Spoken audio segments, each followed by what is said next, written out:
Now let me quote you from ancient script. Here's what it says. If you cannot see, you perish. You die. We've all got to have a future to work for. We've all got to have the ability to see something beyond ourselves, something beyond just today, something beyond just this week. The future, setting your goals. And a lot of people have asked me tips on how do you set goals. Let me just give you a simple little formula on setting goals.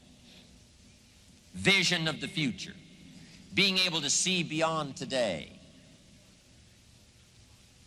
Here's a little formula for setting goals. Number one, decide what you want.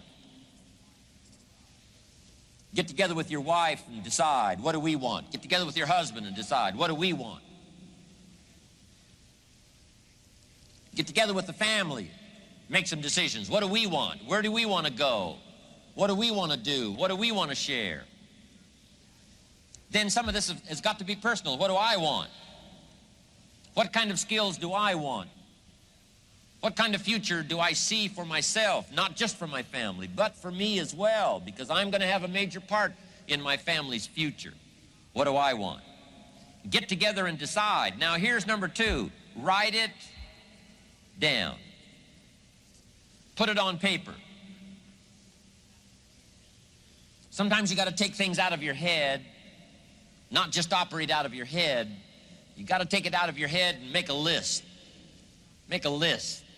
Do the decision-making process and then just simply make a list. Write it down. Now here's number three. Keep the old lists. Keep the old lists of goals. One of the greatest signs of personal development is looking back on those old lists of goals. I look back at a list of goals I made 10 years ago, and I'm telling you, some things on there I'm a little embarrassed. Here's 10 years ago, here's what I thought was so important.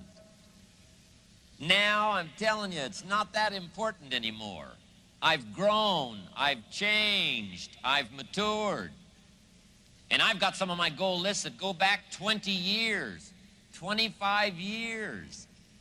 Some of those I won't even show anybody. Here's what I thought was so valuable. Now I understand so much better as my priorities have changed. Some of the things that used to be on the top of my list right now, I've learned they're not that important anymore. Other things have taken place on the top of the list. So, number one, decide what you want. Number two, write it down. Number three, keep the old lists. And here's number four, check off. When you do get something that's on your goal list, check it off.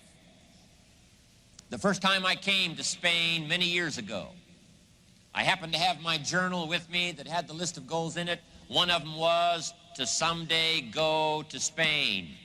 And I had that journal with me, and when the wheels touched the runway in Madrid, I got out that list and I checked it off.